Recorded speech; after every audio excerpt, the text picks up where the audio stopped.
أعوذ بالله من الشيطان الرجيم. بسم الله الرحمن الرحيم. الحمد لله وكفى. الحمد لله على آلائه. الحمد لله على نعمائه. الحمد لله على ما هدانا والشكر على مولانا. والحمد لله بارئ الخلائق أجمعين.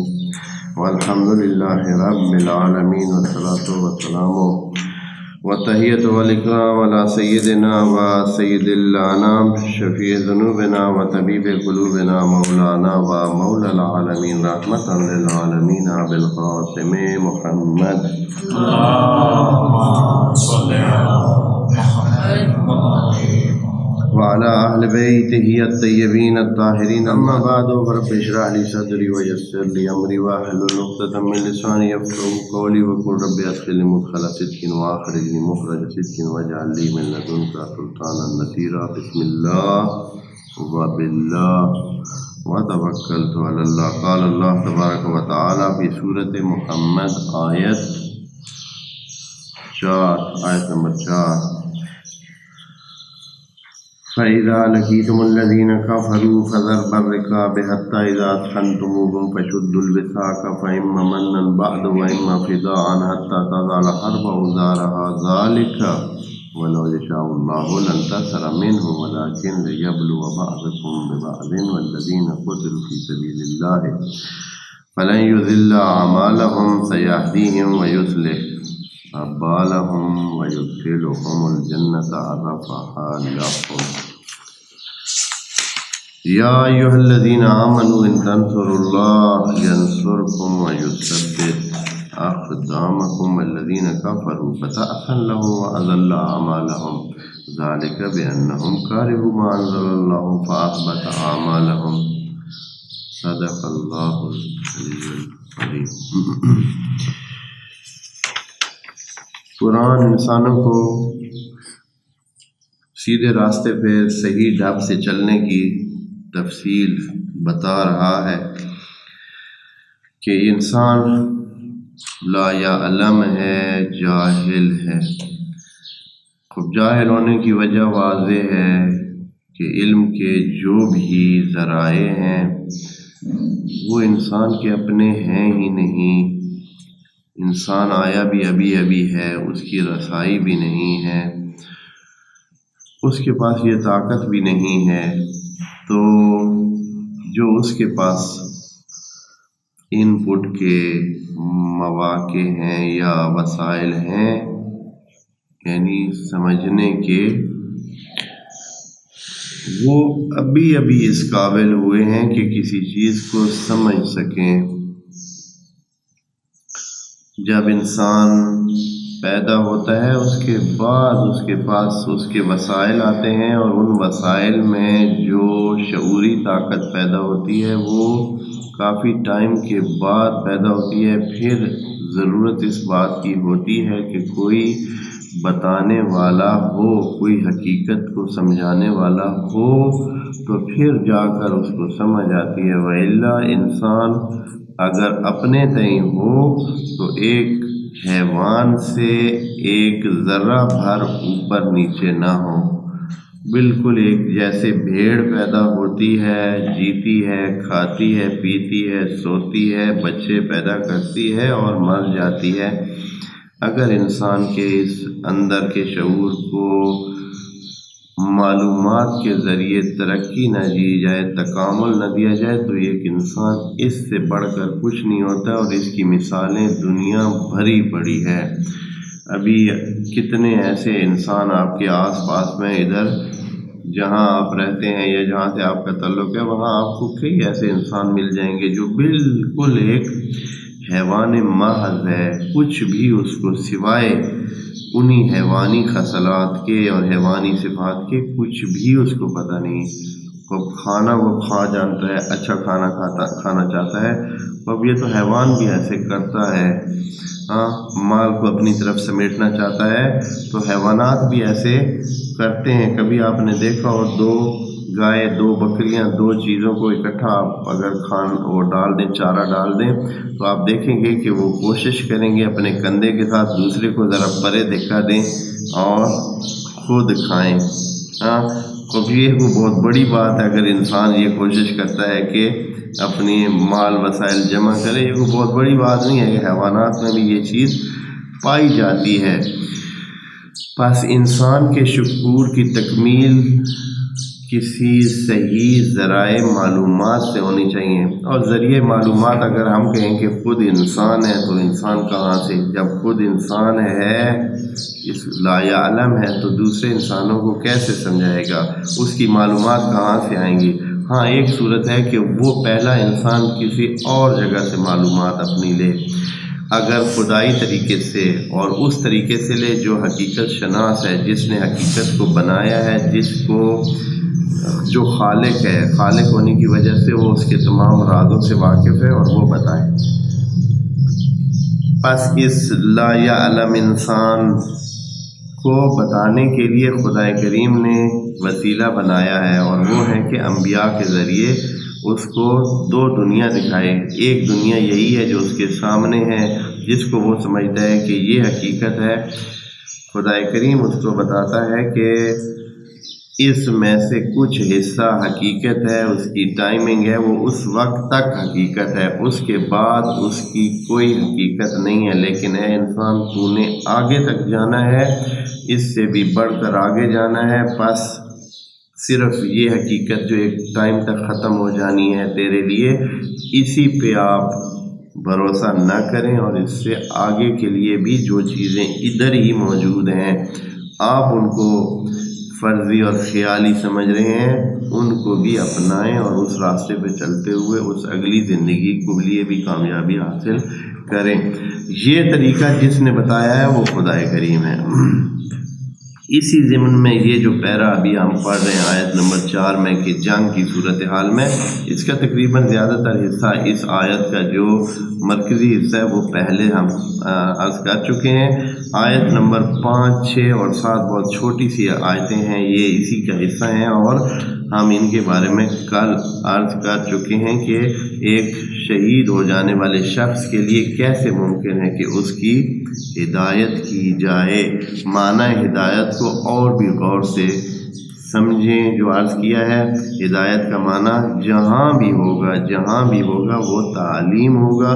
مثلا آپ کو اگر پتہ چلتا ہے کہ آپ یہ کھانا اچھا ہے، یہ کھانا مضر ہے، یہ نقصان دہ ہے، یہ اتنا فائدہ دیتا ہے، تو یہ ایک قسم کی ہدایت ہے۔ اگر حکیم کے پاس آپ جاتے ہیں یا ڈاکٹر کے پاس آپ کو کوئی چیز بتاتا ہے تو وہ ہدایت دیتا ہے، بس تعلیم دیتا ہے۔ تعلیم ہدایت ہے، اس کے معنی کے ساتھ ہم اس کو جوڑ سکتے ہیں۔ نہیں تو مفسرین کے سامنے یہ آیت قد علم کر کے کھڑی ہے کہ اگر ہے جان تو سمجھیں اور سمجھائیں مجھے کہ ایک مرے ہوئے بندے کو کیسے ہدایت دی جا سکتی ہے۔ ایک جو شہید ہو گیا، جو اس دنیا سے چلا گیا ہے، اب اس کو ہدایت کی ضرورت کیا ہے؟ آلریڈی پہلے سے وہ اللہ کی راہ میں کیا ہو چکا ہے؟ شہید ہو چکا ہے۔ اب آپ اس کو کیا ہدایت دیں گے؟ اور شہادت تو پا لی ہے اس نے، اب مرنے سے بڑھ کر کیا ہو سکتا ہے؟ اللہ کی راہ میں سب سے بڑی چیز جو انسان نثار کر سکتا ہے، قربان کر سکتا ہے، وہ کیا ہے؟ اپنی جان ہے، وہ تو دے چکا ہے، اب مزید اس کو کیا آپ ہدایت دینا چاہتے ہیں؟ بس ہدایت کا معنی علم لیں گے، تب جا کر کیا کریں گے؟ ہم اس آیت کو سمجھ سکیں گے۔ اگر یہ نہیں لیں گے تو پھر یہ آیت ہمارے لیے درد سر بن جائے گی سمجھنے میں۔ تو انشاءاللہ آپ دوست اس چیز کو توجہ رکھیں اور کچھ یہ جو ہے اس پر ہوم ورک کریں۔ اس کے بعد اگلی آیت جو ہے وہ ہے یا ایھا الذین آمنوا، ایک فارمولہ۔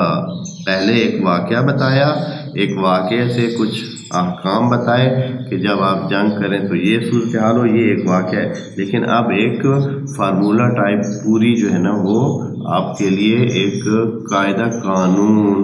لوگ بہت سارے پوچھتے ہیں، بھاگتے ہیں، پھرتے ہیں، پوچھتے ہیں کہ ہم کیسے کامیاب ہوں، ہم کیسے یہ اپنا حاصل کریں، یہ چیز حاصل کر لیں۔ دنیا میں اور آخرت میں دونوں کی بات ہے۔ یہاں جو بھی آیت پڑھنے والے ہیں اس میں دونوں کی بات ہے۔ کتنے لوگ ہیں آپ سے، ہم سے وہ پوچھتے ہیں کہ کوئی طریقہ بتائیں کہ ہم یہ مقصد حاصل کر لیں، مثلا رزق حاصل کر لیں، فلاں چیز حاصل کر لیں، درسوں میں اور اس میں اپنے امتحانات میں کامیاب ہو جائیں۔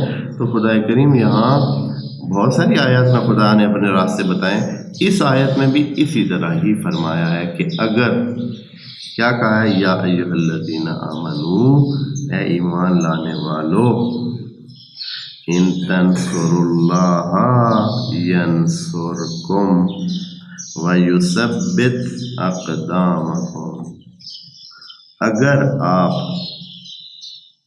اللہ کی نصرت کریں تو اللہ آپ کی مدد کرے گا۔ بڑی یہ حیران کن بات ہے کہ اللہ مدد کر رہا ہے، مدد چاہ رہا ہے، پھر مدد کرے گا۔ ہاں، آپ نے یہ انگریزی میں ایک جملہ ہے جو آپ ادھر لکھا ہوا بہت جگہ پہ پائیں گے، یورپ اور امریکہ میں اگر انگریزی زبان میں آپ، یہاں ہمارے ملکوں میں بھی بعض جگہ ہوتا ہے۔ جی کیا آپ کہنا چاہتے ہیں آغا زیبی؟ جملہ کہنا چاہتے ہیں؟ نہیں، چلے کوئی بات نہیں۔ تو وہ جملہ ہے کہ ہیلپ اس ہیلپ یو، ہاں جملہ لکھا ہوا ہوتا ہے ہیلپ اس ہیلپ یو، وعلیکم السلام، کہ آپ ہماری مدد کریں تاکہ ہم آپ کی مدد کر سکیں۔ ہاں، ہیلپ اس ہیلپ یو۔ تو اس کا مطلب کیا ہوتا ہے؟ اس کا مطلب یہ ہوتا ہے کہ آپ ہمارے ساتھ جو ہم آپ کے لیے فائدہ کرنا چاہتے ہیں اس میں معاون بنے، رکاوٹ نہ بنے۔ مثال کے طور پر اگر ایک مریض ہے، مریض کو مدد چاہیے ہے، اس کی بیماری ٹھیک ہونی چاہیے، اب مریض پہلے مدد کرے گا تو اس کو مدد مل سکے گی۔ کیا مریض نے مدد کرنی ہے؟ ہاں، کہ جیسے اس کو ڈاکٹر کہیں کہ بھائی ادھر ایسے بیٹھو، ایسے سر کو کرو، ایسے یہ ٹیسٹ کے لیے خون دے دو، وہ کہ نہیں میں نے تو ٹیکہ لگانا ہی نہیں ہے، میں نے تو یہ خون دینا ہی نہیں ہے، پہلے ہی میرا خون کم ہے۔ ہاں، یا اور تو یہ سمجھیں کہ ہیلپ کر ہی نہیں رہا ہے۔ جو ہیلپ ادھر سے چاہیے ہے وہ یہ ہے، خدا کریم فرما رہا ہے ان تنصروا اللہ ینصرکم، آپ اللہ کی مدد کریں، اللہ آپ کی مدد کرے گا۔ اب اس کا جو عام معنی لکھا ہوا ہے وہ تو اور ہے، میں ابھی ادھر پڑھ کے سناؤں گا، لیکن میں آپ کو ایک اور معنی بھی ساتھ بتانا چاہتا ہوں۔ چلیں اس معنی کے ساتھ جو لکھا ہوا ہے اور آپ پڑھیں گے اس کے ساتھ اس کو بھی ذہن میں رکھ لیں کہ اللہ ہم سے یہ چاہ رہا ہے کہ آپ بھی اس لائن میں رہیں جو خدا نے جو چیزیں حقائق بنائے ہیں ان کو اسی موارد میں صرف کریں، اسی طرح صرف کریں، پھر ہم بھی آپ کی ہیلپ کر سکیں، ہمارے لیے بھی ہیلپ کرنا آسان ہو۔ اگر آپ اپنے ہاتھ پاؤں، آنکھیں، کان، دوسرے وسائل جو آپ کو خدا نے دیے، ذہن کو اس طرح چلائیں جیسے ہم آپ کو بتائیں تو مسلم ہے ہمارے لیے آپ کی ہیلپ کرنا کیا ہو جائے گا؟ آسان ہو جائے گا، ہیلپ کرنا بن بھی جائے گا۔ لیکن اگر آپ جانا چاہتے ہیں مثلاً راولپنڈی اور آپ کو بتایا جا رہا ہے کہ آپ ادھر سے جائیں، یہ جو شمال کی طرف راستہ جاتا ہے ادھر جائیں، تو آپ نے جنوب کی طرف راستہ لیا ہوا ہے اور پھر بھی چاہ رہے ہیں کہ کدھر جائیں شمال کی طرف، جنوب کی طرف رہے ہیں اور کہتے یہ ہیں کہ میں نے جانا ہے کدھر شمال کی طرف، تو یہ ایسے نہیں ہو سکے گا، پھر ہم آپ کی مدد نہیں کر سکیں گے۔ ظاہراً یہ خدا کریم اسی طرح کہہ رہا ہے کہ ان تنصروا اللہ، اگر آپ اللہ کی مدد کریں، ینصرکم، تو اللہ آپ کی مدد کرے گا۔ پس طریقہ یہ ہے اللہ کی مدد کا کہ جو خدا کریم نے انسٹرکشن دی ہیں، ہدایات دی ہیں، اگر انہی پہ چلتے رہیں تو کوئی مسئلہ نہیں ہے، اللہ کیوں نہیں مدد کرے گا؟ وہ تو بیٹھے ہی اسی لیے، وہ تو ہے ہی اسی لیے۔ اصلاً اس نے کہا ہے کہ وہ کتب علی نفسہ الرحمہ، اللہ نے اپنے اوپر لاگو کر دیا ہے قانون کا۔ کون سا قانون؟ رحمت کا قانون۔ کتب علی نفسہ الرحمہ، اس نے کاتبہ جہاں آ جائے تو اس کا مطلب ہے کہ قانون بنا دیا ہے اللہ نے اپنے لیے بھی قانون بنا دیا ہے۔ حیرتناک طور پر انسانوں کو اتنی قدر دی ہے، اتنی قیمت دی ہے کہ انسانوں کو خدا کہتا ہے کہ میں نے آپ کے لیے اپنے اوپر رحمت لکھ دی ہے۔ کاتب علی نفسہ الرحمہ، تو وہ تو ہے ہی، اسی لیے پھر کیوں نہیں مدد کرے گا؟ صرف وہ یہ چاہتا ہے کہ ہیلپ اس ہیلپ یو، آپ سیدھے طریقے سے چلیں، ٹھیک ڈھنگ سے چلیں، ہماری باتوں کے مطابق چلیں تو ایسے ہی ہوگا۔ مثال ایک دیتا ہوں کہ انسان ابھی رول رہے ہیں، ہاں پورے جہان میں انسانیت رول رہی ہے، ذلیل و خوار ہو رہی ہے، مشکلات میں پھنسی ہوئی ہے، کوئی سوکھا نہیں ہے، کوئی صحت مند نہیں ہے، کوئی آرام میں نہیں ہے، کوئی خوف سے بری نہیں ہے، خوف میں مبتلا ہے، پوری دنیا پورا جہان خوف میں مبتلا ہے۔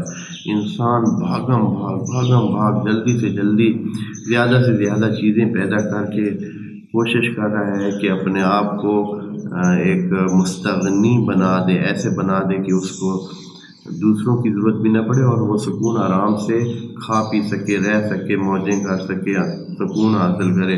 اس کے لیے جو جائز ناجائز طریقہ ہے کر رہا ہے، بھاگم بھاگ لگا ہوا اجلت میں، جبکہ خدا کریم نے کہا ہے کہ یہ اجلت نہیں کرنی ہے آپ نے۔ وَكَانَ الْإِنسَانُ عَجُولًا، خدا نے منفی صفت قرار دی ہے اجلت انسان کے لیے۔ اجلت کر رہا ہے انسان یا نہیں کر رہا ہے؟ بہت اجلت میں، اور ساری جتنی بھی خرابیاں ہو رہی ہیں ساری اجلت کی وجہ سے ہوتی ہیں، جلدی کی وجہ سے ہوتی ہیں۔ کیسے ہو رہی ہیں؟ مثلا جو مرغی سال میں پوری ہونی تھی، کلو کی بننی تھی، 6 مہینے میں 8 مہینے میں کلو کی بننی تھی، ہم نے کتنے میں بنائی ہے جی؟ 40 دنوں میں۔ 40 دنوں میں مرغی کتنے کی بنا دی ہے؟ 1-1.5 کلو کی۔ وہ کیا ہے بھائی، کیا مسئلہ ہے تمہیں؟ ہمیں جلدی۔ جو پھل مہینہ بعد پکنا تھا ہم نے کیا کیا، اس کو مہینہ پہلے ہی پکا دیا ہے۔ کیا ہے بھائی مسئلہ؟ ہمیں جلدی ہے، جلدی بیچنا چاہتے ہیں، زیادہ جلدی امیر ہونا چاہتے ہیں، پیسے۔ گندم جو یہاں مثلا اتنی ہوتی تھی 5 بوریاں، آپ نے اس میں یہ وہ فلاں ہر چیز ملا کر 20 بوریاں بنا دی ہیں۔ جی کیا مسئلہ ہے بھائی؟ وہی 5 اس سال لے لیتے، 5 اگلے سال لے لیتے، 5 کر کے لے لیتے نا، محنت زیادہ کر لیتے نہ، تھوڑی زمین میں زیادہ کر کے جلدی ہے ہمیں، تھوڑی زمین میں زیادہ۔ تو جلدی کے لیے گاڑیاں کیوں دن بدن بہتر سے بہتر بن رہی ہیں، جہاز کیوں بہتر سے بہتر بنا رہے ہیں؟ کیا مسئلہ ہے انسان کو؟ یہ موبائل کیوں بنا دیا ہے؟ یہ چیزیں کمیونیکیشن کی کیوں بنا دی انسان نے؟ کس لیے؟ اب اس کو کیا ہے؟ جلدی ہے۔ حتیٰ انسان تو ایسی بدبخت چیز ہے کہ عذاب کے بارے میں بھی اس کو کتنی کیا ہوتی ہے؟ جلدی ہوتی ہے۔ کتنی آیات ہم نے پڑھی ہیں جس میں انہوں نے کہا کہ جو عذاب تو نے کل لانا ہے وہ آج لے آ، دیر کی کیا ضرورت ہے؟ تو خدا کریم نے کہا نبی کو کہ فَاصْبِرْ كَمَا صَبَرَ أُولُو الْعَزْمِ مِنَ الرُّسُلِ، ان کے لیے جلدی نہ کر، جیسے یہ چاہ رہے ہیں ان کو چھوڑ دے، یہ تو جلد باز ہے، آپ جلدی نہ کریں۔ اور اس کے مقابلے میں صبر، جلد باز کے مقابلے میں کیا ہے؟ جو انسان صبر کرتا ہے، صبر سے انسان اس چیز کو پاتا ہے جو خدا نے اس کے لیے رکھی ہے۔ خوب بس یہ جلد بازی میں اب کیا ہو رہا ہے؟ خوب جلد بازی کی ہے، گندم بہت ساری اگا لی ہے، پھل بہت سارے، ابھی یقین کریں کہ انسان کو صحیح اصلی پھل کھانے کے لیے ملتا ہے یا نہیں ملتا ہے؟ نہیں ملتا ہے۔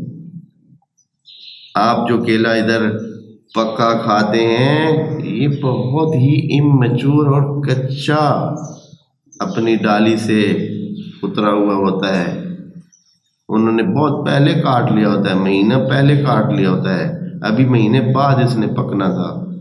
تو آپ تو حقیقتاً وہ کچا کیلا کھا رہے ہیں۔ اسی طرح فروٹ جتنے بھی ہیں سارے کیسے آ رہے ہیں ابھی؟ آپ کوئی حقیقتاً ایک صحیح چیز کھا رہے ہیں؟ نہیں ہے ایسے۔ باقی گندم بھی دیکھ لیں، آدھی دوائی ہے آدھی گندم ہے، دوائی کی وجہ سے جو بڑی ہوئی ہے زیادہ ہوئی ہے تو وہ آدھی کیا ہے؟ آدھی دوائی ہے نا، تو اس نے جادو تھوڑے ہی کیا ہے، کچھ اس نے ایسا ہی جادو کیا ہے نا کہ وہ جو کم ہونی تھی وہ زیادہ ہو گئی ہے، تو کچھ تو اس میں ملا ہے۔ تو دوستو اسی طرح انسان عجلت میں سارے کام کر رہا ہے، خدا کریم اس کو کہتا ہے کہ یہ تم میری مدد نہیں کر رہے ہو۔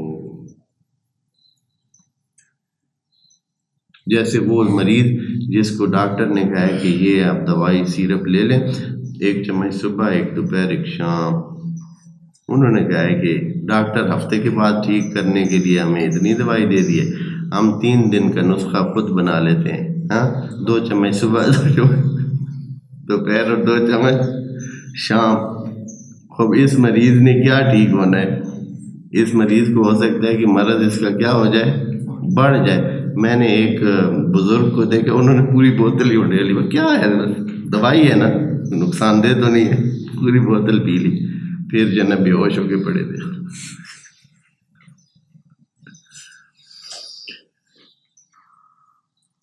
انسان عجلت پسند ہے۔ ابھی بھی ہمیں اگر کوئی کہے کہ یہ کام آپ کا 2 دن میں ہوگا، اگر اس طریقے سے کریں گے تو 5 دن میں ہوگا، پھر ہم کیا کرتے ہیں، 2 دن والے میں آپ سلیکٹ کر لیتے ہیں کہ 2 دن والا ہو جائے بہتر ہے۔ اس لیے انہوں نے آپشن رکھا ہوا ہے کہ آپ کو جو ہے نا وہ کیا ہوتا ہے جی، ارجنٹ اور دوسرا۔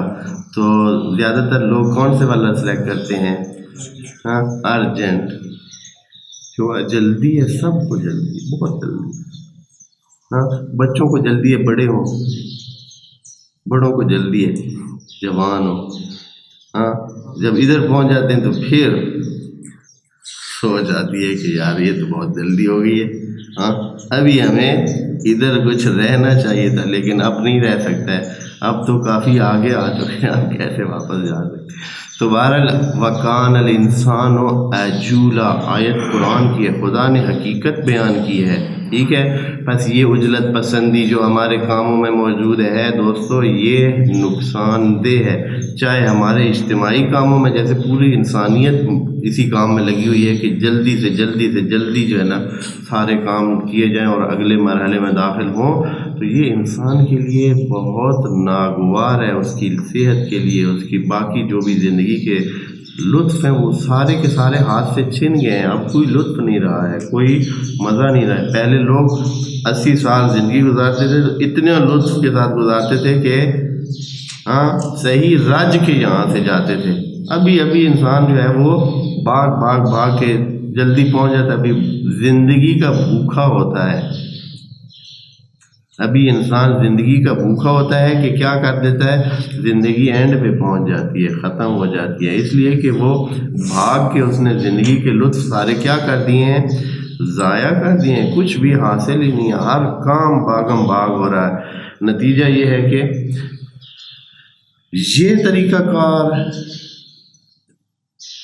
تنصر اللہ نہیں ہے، اگر کوئی یہ کرے گا تو اللہ نے مدد نہیں کرنی۔ اب ہمارا یہ جو ابھی وبا آئی ہوئی ہے، اس وبا میں ہمارا جو اندر کا وہ حفاظتی نظام ہے، خدا نے پہلے سے سیکیورٹی کا اور حفاظتی کا اور سیفٹی کا نظام ہمارے بدن میں رکھا ہوا ہے، وہ پہلے ہی ہماری ان جلد بازیوں سے اور ہمارے اس کھانے پینے کے غلط ترکیبوں سے کیا ہو چکا ہے، ختم ہو چکا ہے، ڈیمیج ہو چکا ہے۔ اب کوئی بھی بیماری آتی ہے تو آرام سے ہمارے اوپر کیا ہو جاتی ہے، حاوی ہو جاتی ہے۔ کیوں اتنی بیماریاں زیادہ ہو رہی ہیں، کیوں اتنی بیماریاں پیدا ہو گئی ہیں؟ پہلے اتنی بیماریاں نہیں تھیں، گنی چنی ہوئی بیماریاں ہوتی تھیں، بالکل گنی چنی ہوئی بیماریاں، اور وہ بھی انسان کی ابتدائی عجلت کی وجہ سے تھی۔ انسان ایسے نہیں ہے کہ ابھی عجول ہو گیا، پہلے دن سے ہی عجول ہے، جتنا عجلت کرتا تھا اتنی ہی بیماریاں بڑھتی جاتی ہیں، ہمارا اندر کا سسٹم ختم ہو جاتا ہے۔ یعنی ایک بیماری ہے جو عام طور پر دفاعی نظام اس کو ٹھیک کر لینا چاہیے تھا، خود اندر سے ٹھیک ہو جانی چاہیے تھی، لیکن اب ایسی صورتحال ہے کہ ٹھیک نہیں ہو۔ جیسے مثال دوں آپ کو سمجھانے کے لیے، مثلا زخم ہوتا ہے چھوٹا سا، اگر یا کوئی بھی زخم انسان کے بدن پہ ہوتا ہے تو خدا نے نظام بنایا ہے کہ اس زخم کو ٹھیک ہونا چاہیے، اگر آپ کھانا ٹھیک کھا رہے ہیں، خون آپ کا بن رہا ہے، تو اس زخم کو خود بخود بغیر کسی دوائی کے ٹھیک ہونا چاہیے۔ یہ نظام تھا، ٹھیک ہے۔ اب یہ انسان نے اپنے آپ کو ایسا کھانے کھائے ہیں، ایسے طریقے اپنائے، ایسے سلسلے ہیں کہ شوگر نام کی ایک بیماری جو ہے انسان پر کیا ہے، اب وہ اس کے اندر موجود ہوتی ہے۔ جب یہ چیز موجود ہو تو اب اس کے زخم ٹھیک ہونا ہے یا نہیں؟ اب وہ ٹھیک ہونے والا جو نظام تھا وہ سارا کیا ہو چکا ہے، ڈیمیج ہو چکا ہے، وہ ختم ہو چکا ہے۔ اب انسان کے زخم اگر ہو جائے تو اس کے ٹھیک ہونے میں بڑی ہی بہت مشکل پیش آتی ہے، اصل بعض اوقات تو ٹھیک ہوتا ہی نہیں۔ تو یہ ساری بیماریاں ہمارے بدن کے نظام کو ہم کیا کر رہے ہیں، ان تنصر اللہ نہیں کر رہے ہیں۔ اب جب ہم ان تنصر اللہ نہیں کر رہے ہیں تو ینصرکم کی کہانی بھی نشتا، خود ہی جانو گے۔ اب ہم بیماری کے ساتھ کیا کر رہے ہیں، لڑ رہے ہیں، اور ابھی وہ بیماری پورے جہان میں اتنے پنجے گاڑ چکی ہے کہ اب دن بدن بڑھ رہی ہے۔ پاکستان میں اس وقت حالات بہت گمبھیر ہیں، ابھی ہمیں احساس نہیں ہو رہا ہے، ہو سکتا ہے ایک ہفتے کے بعد سارے اسکول کالج اور مدرسے ہر چیز کو بند کر دیں گے، ہو سکتا ہے۔ تو بہرحال خدا کریم پناہ دے، جیسے ابھی اس وقت بیماری کی بہت شدت سے وہ ہر 100 بندے کو جب ٹیسٹ کرتے ہیں تو لاہور میں 23-24 بندے نکلتے ہیں بیمار، 23% تک پہنچ چکی ہے، یعنی جتنوں کو وہ چیک کریں اس میں سے 23 بندے بیمار نکل رہے ہیں۔ ہسپتالوں میں جگہ نہ ہونے کی طرف تقریباً جا رہی ہے، اور کچھ ہی دنوں میں بالکل ہمارا ملک تو مکمل ہی نہیں ہو سکتا۔ 12 یا ایھا الذین آمنوا، اے ایمان والو، ان تنصروا اللہ ینصرکم ویثبت اقدامکم، آپ کو پیٹا بنا دے گا۔ یثبت اقدامکم یعنی زندگی میں آپ کے قدم پیڑے کاٹ دے گا۔ انسان کی زندگی میں کسی بھی کام میں قدم پیڑے ہو جائیں تو پھر اس سے اور بڑھ کر کیا چاہیے؟ انسان پیٹا پکا سٹینڈ لے کر کھڑا ہو اور اپنے کام کو انجام دے رہا ہو، یہی انسان کیا بہت کامیابی ہے۔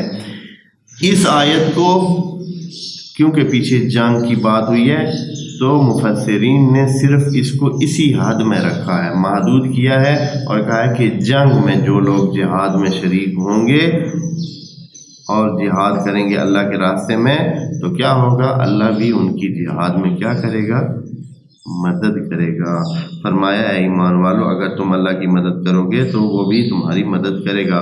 نیچے تفسیر میں جناب آغاز شیخ محسن نجفی لکھتے ہیں کہ راہ خدا میں جہاد کو اللہ کی نصرت قرار دیا ہے، جہاد تک محدود کر دیا ہے کہ صرف جہاد میں ایسے ہے کہ جہاد میں اگر کوئی اللہ کی مدد کرتا ہے تو اللہ پھر اس کی مدد کرتا ہے، جبکہ یہ تو فارمولہ ہے۔ اور یا ایھا الذین یجاہدون فی سبیل اللہ نہیں کہا، اللہ نے تو ایسے نہیں کہا کہ یا ایھا الذین یجاہدون فی سبیل اللہ، بلکہ اللہ نے کیا کہا ہے، یا ایھا الذین آمنو، جو ایمان لائے ہیں۔ زندگی پوری میں آپ اگر اللہ کی مدد کریں گے تو اللہ آپ کی مدد کرے گا، اور یہ جملہ بعین ہی اسی وزن پر ہے جو آپ کی خدمت میں عرض کیا ہے کہ جب بھی آپ کسی کی بھی مدد کرنا چاہتے ہیں تو اس کی مدد کے بغیر آپ اس کی مدد نہیں کر سکتے ہیں، بس اس جس کی مدد ہونی ہے اس کا تعاون ضروری ہے۔ اگر وہ تعاون کرے گا تو پھر ہے، ایک بچہ جبراً اصل دوائی پیتا ہی نہیں ہے، ہاں جیسے ہی آپ دوائی دیتے ہیں فوراً کیا کر دیتا ہے، باہر نکال دیتا ہے، ہاں یہ تعاون نہیں کر رہا ہے تو اس کا کیا ہے، وہ کبھی بھی اس کے لیے مدد کوئی بھی نہیں کر سکتے، ہم تو کر بھی نہیں سکتے، اور خدا کریم بھی ایسے نہیں چاہتا ہے کہ جبراً کسی کی مدد کرے۔ خوب اس جملے کا یہ معنی، اور اگلے جملے کو انشاءاللہ ہم اگلے اس میں دیکھیں گے کہ کیا خدا کریم دوسروں کے لیے کہہ رہا ہے۔ والذین کفروا کا مطلب پھر کیا ہوگا جب یہ کہا ہے کہ ان تنصروا اللہ ینصرکم ویثبت اقدامکم، فوراً ہی جب کہے کہ اور وہ جو کفر برتتے ہیں، تو یہ کفر کا معنی یہاں پھر کیا ہمیں لینا ہوگا؟ آیا یہی لیں کہ وہ اللہ کو مانتے نہیں ہیں تب کافر ہیں، یا وہ جو نصرت نہیں کرتے ہیں، جو سیدھے راستے پہ نہیں چلتے ہیں، جو اللہ کی بتائی ہوئی گائیڈ لائن کو نہیں اپناتے ہیں، وہ مراد ہے۔ انشاءاللہ اگلی سیشن میں، اگلی مجلس میں دیکھیں گے۔ والسلام علیکم ورحمۃ اللہ وبرکاتہ۔ بر محمد و آل محمد صلوات۔